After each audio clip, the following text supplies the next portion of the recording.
السلام علیکم ورحمۃ اللہ وبرکاتہ۔ وعلیکم السلام جناب۔ ہم جب نماز پڑھتے ہیں، مسجد جا کے باجماعت نماز پڑھتے ہیں، تو اکثر امام ہمیں پتہ ہوتا ہے ان کے عقیدوں کا کہ وہ بدعتی ہیں یا ان کے عقیدے تھوڑے سے مختلف ہیں، قرآن کے خلاف ہیں، تو کیا ان کے پیچھے نماز ہو جاتی ہے ہماری؟ بسم اللہ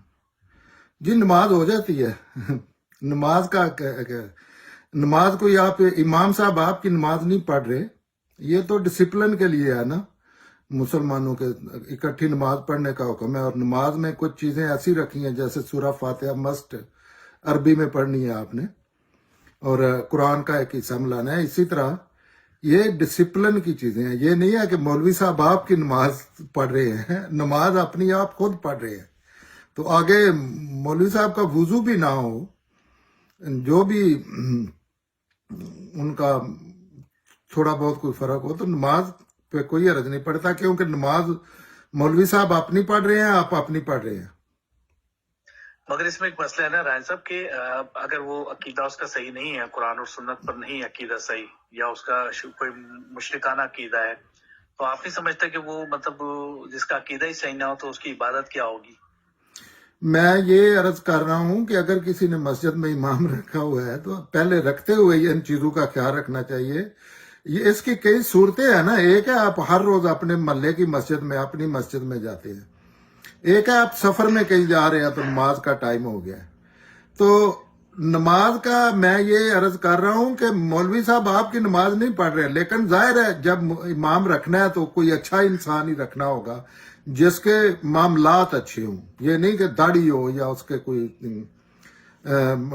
ٹوپی پگڑی ہو، معاملات جس کے اچھے ہوں تو وہ تو اچھا ہی رکھنا چاہیے۔ لیکن مولوی کے اگر امام مسجد کوئی رکھا ہوا ہے، آپ کو اس کے پیچھے نماز پڑھنی پڑ گئی ہے، تو آپ نہ اس پوزیشن میں امام چینج کرنے کی، تو ظاہر ہے مشرک کے پیچھے تو نماز نہیں ہوگی اگر ایسی کوئی چیز ہے تو جب عقیدہ بھی ہم نے چھوٹے چھوٹے مثلا ہمارے عقیدے اس سطح پہ بھی کام کرتے ہیں کہ وہ جی شیعہ ہے، وہ سنی ہے، وہ بریلوی ہے، وہ اہل حدیث ہے، تو ایسے تو نہیں ہونا چاہیے میرے خیال میں۔ جو بندہ مسلمان کلیم کر رہا ہے اس کو مسلمان ہی ماننا چاہیے، انلیس وہ نہ کہہ دے کہ میں مسلمان نہیں ہوں، یا اوپر سے اللہ نہ کہہ دے۔ تو مجھے بات کی سمجھ آ رہی ہے، ایسی کوئی بات نہیں ہوتی، نماز آپ اپنی پڑھ رہے ہیں۔ بے شک صحیح ہے، مگر اس میں ایک چیز ہے کہ جس طرح اب بریلوی مسجد ہے تو ظاہر ہے اس میں بریلوی ہی عالم ملے گا ہمیں، یا امام صاحب ملیں گے۔ اگر دیوبند ہے، اہل تشیع کی امام بارگاہ اس میں، اور ہم اگر ان کے پیچھے نماز پڑھیں تو دل مطمئن نہیں ہوتا، کیونکہ بہت سے علماء نے اس پہ کلام کیا ہے اور محدثین کے بھی کلام ہے اس پہ۔ تو یہ میں پوچھنا چاہ رہا تھا تھوڑا سا کہ اب میں اگر کسی کے پیچھے نماز پڑھتا ہوں تو ذہن میں خیال تو ضرور آتا ہے۔ جی نماز کا یہ معاملہ ہے کہ نماز ضروری نہیں ہے کہ آپ نے امام کے پیچھے ہی پڑھنی ہے، یہ بھی اچھی بات ہے، اچھی روایت ہے، لیکن اس میں یہ نہیں ہے کہ فرض ہے کہ آپ نے باجماعت ہی پڑھنی ہے۔ آپ اگر سمجھ دیں تو نہ پڑھے، یہ آپ کا فیصلہ ہے۔ لیکن عموماً جو لوگ تعصب کا شکار ہوتے ہیں، میں عمومی حالات کی بات کر رہا ہوں کہ شیعہ سنی کی نماز نہیں مسجد میں نہیں پڑھتے اور فلاں فلاں کے نہیں پڑھتا، بعض جگہ سائن بورڈ لگے ہوئے ہیں۔ ہم ایک جگہ یہاں نیو یارک میں بہت مشہور ہے الخوئی سینٹر،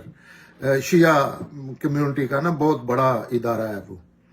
اسکول بھی ہے میٹرک تک اور سارا کوئی، تو ہم گئے، ہم وہاں نماز پڑھتے تھے، وہ گھر کے قریب تھا، یا دونوں ہی مسجدیں تھی، وہ ذرا زیادہ آرگنائز تھا، اندر جگہ اچھی مل جاتی تھی، دوست تھے وہاں شیعہ، تو ہم ادھر نماز پڑھتے تھے۔ ہمارے پاکستان سے انکل آئے، وہ ہمارے ساتھ گئے، تو ان کو نماز کے دوران پتا چلا کہ یہ تو شیعہ کی مسجد ہے، انہوں نے تو بعد میں لڑنا شروع کر دیا، انہوں نے کہا مجھے یہ کافروں کے مسجد میں کیوں لے آئے ہو۔ تو یہ رویے غلط ہے۔ اور باقی تو اگر بریلوی مسجد ہے، نماز کوئی پڑھا رہا ہے تو پڑھنی، میں تو پڑھ لوں گا، میں اپنی بات کرتا ہوں، کیونکہ میری ذات پہ مولوی صاحب کا وضو ہے نہیں ہے، انہوں نے کتنا غبن کیا ہے، یہ امام مسجد جب چوز کر رہا ہوں پھر تو میں خیال رکھوں گا، لیکن ابھی میں کہیں نماز پڑھنے جا رہا ہوں تو ان چیزوں کا میرے سے کوئی تعلق نہیں ہے۔ نماز میری اور اللہ کے درمیان کا معاملہ ہے،